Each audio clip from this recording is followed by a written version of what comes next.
आजकल के दिनों के अंदर एक सवाल बहुत ज़्यादा देखने और सुनने को मिल रहा है। बहुत से खासकर भाई ये सवाल कर रहे हैं, हमने तीसरा पानी लगाना है, हमें तीसरे पानी के ऊपर कौन सी खाद इस्तेमाल करनी चाहिए? क्या यूरिया का इस्तेमाल या कैन गोरा खाद का इस्तेमाल हमें तीसरे पानी के ऊपर करना चाहिए या नहीं करना चाहिए? अगर हम इन खादों का इस्तेमाल करते हैं तो ये खाद्य जो है हमारे लिए किस हद तक मुफीद है, इस हवाले से वीडियो के अंदर बात करने में होंगे। ये सवाल बहुत ज़्यादा खासकर भाई आजकल के दिनों के अंदर नाज़रीन, सबसे पहले वो खासकर भाई जिन्हों की गंदम की फसल भारी मैरा जमीनों में लगी हुई है और फसल अभी बिल्कुल ठीक खड़ी हुई है, उसकी रंगत वगैरह भी ठीक है, शगुफा साजी भी ठीक है, उसका कद वगैरह भी ठीक है, तो वहां पर तीसरे पानी के ऊपर आप लोगों को यूरिया इस्तेमाल नहीं करना चाहिए और ना ही आपको कैन गोरा खाद का इस्तेमाल करना चाहिए। बल्कि तीसरे पानी के ऊपर उन जमीनों के अंदर आप लोगों को चाहिए कि आप लोग जो है वहां पर पोटाश खाद का इस्तेमाल करें, जिससे आपकी दाने की क्वालिटी में इजाफा होगा और आपकी पैदावार में इजाफा होगा। ऐसे चंद काश्तकार भाई जिन्होंने अपनी गंदम की काश्त जो है वो रेतली जमीनों में की है या ज्यादा हल्की जमीनों में की हुई है और गंदम का रंग जो है वो भी ठीक नहीं है,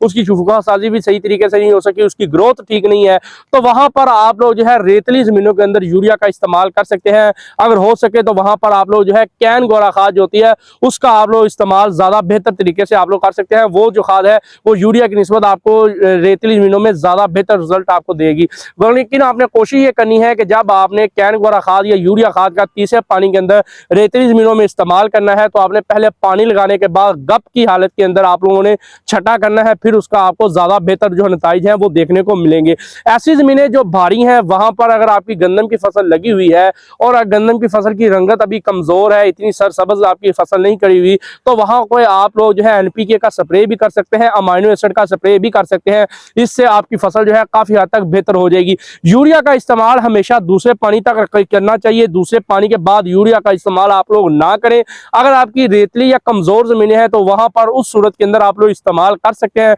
वो भी आपने अपनी जमीन और फसल की नोयत को समझते हुए देखते हुए आपने इस्तेमाल करना है। अगर आप भारी जमीनों के अंदर तीसरे पानी के ऊपर यूरिया खाद का इस्तेमाल करेंगे तो जो आपकी गंदम की फसल होगी वो गिर भी सकती है, उसकी जो बूटिंग स्टेज होगी वो भी डिस्टर्ब हो सकती है, जिसकी वजह से आपकी फसल का कद ज्यादा हो सकता है। कद ज्यादा हो जाएगा, फसल कच्ची हो जाएगी, उसके बाद अगर हल्की सी भी हवा चलेगी तो आपकी फसल गिर जाएगी, जिससे आपकी पैदावार के अंदर बहुत ज्यादा आपको कमी जो है वो देखने को मिल सकती है। नाज़रीन, आपको तो यूरिया खाद का इस्तेमाल तीसरे पानी के ऊपर उन जमीनों में सिर्फ करना चाहिए जो कमजोर रेतली जमीनें हैं। उम्मीद है नाज़रीन तीसरे पानी के ऊपर यूरिया खाद के इस्तेमाल के हवाले से जो आपके सवालात हैं उनके जवाबात आपको इस वीडियो से मिल चुके हैं। अगर फिर भी आपका कोई सवाल हो तो आप लोग कमेंट बॉक्स में पूछ सकते हैं, इंशाल्लाह वहां पर आने वाली वीडियो में आपको उसका जवाब या वहीं पर उसका जवाब जो है आपको दिया जाएगा।